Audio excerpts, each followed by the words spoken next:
हम लोगों को दर्शन करना नहीं आता। हम मंदिर में जाकर कहते हैं, वाह, बड़ी अच्छी मार्बल की मूर्ति है, सोने चांदी की मूर्ति है, काष्ठ की मूर्ति है। वहाँ जाकर भगवान का दर्शन करना चाहिए, न कि जड़ वस्तुओं का। रास्ते में जो नहीं देखना चाहिए वो तो देखते चले जाते हैं। दूसरों के गुण, दोष और भगवान के सामने प्रेम पूर्वक दर्शन करके दृष्टि का कृतार्थ करना चाहिए, तो वहाँ आंख मूंद के खड़े हो जाते हैं। क्या दुर्भाग्य है! कितनी सुंदर झांकी है, फिर भी आंख मूंद कर खड़े हैं।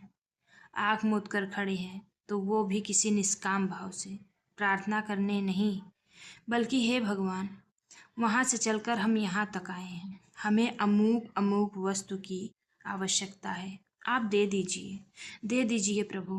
बस पूरी लिस्ट बाँच कर सुनाई। फिर प्रणाम किया और चले आए। फिर दोबारा मुड़कर देखा ही नहीं। ये दर्शन दत्त चित्त नहीं है।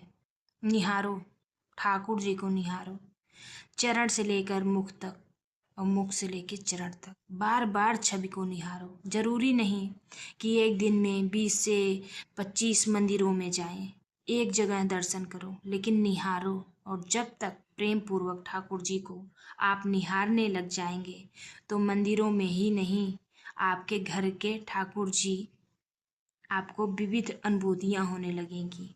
कभी लगेगा हमारे ठाकुर जी आज थोड़े गंभीर हैं, कभी लगेगा आज थोड़े अनमने से हैं, कभी लगेगा नज़र से नज़र तो मिलती है लेकिन वे शर्मा रहे हैं। और फिर तन्मयता बढ़ेगी तो वे बातचीत भी करने लगेंगे, लेकिन ऐसा नहीं है। हम लोग मंदिर जाते हैं, इधर उधर मन से नहीं जाते हैं, घूमने के लिए जाते हैं, फालतू बातें करते हैं। और भगवान भी सोचते हैं कि ये इंसान मिलने नहीं, मांगने के लिए आया है। कैसे दे दें आपको वो सब कुछ? आपने तो ऐसे कर्म किए ही नहीं है, बस आपको चाहिए। कैसे भाई? क्यों दे दें आपको? आप उस लायक बनो जो आपको चाहिए, तो देखो भगवान आपको दे देंगे। लेकिन आप उस लायक हो नहीं, बस जिद है कि मुझे ये चाहिए। दो जन के बीच कैसे निर्णय हो पाएगा? वो भी भगवान का भक्त है, वो भी भगवान का भक्त है, तो भगवान कैसे न्याय करेंगे? एक अच्छे से रह रहा है, एक अच्छे से नहीं रह रहा है, तो उसी हिसाब से भगवान अपना करते हैं। जिसको मिलना चाहिए उसको देते हैं, और जिसको नहीं मिलना चाहिए उसको नहीं देते हैं।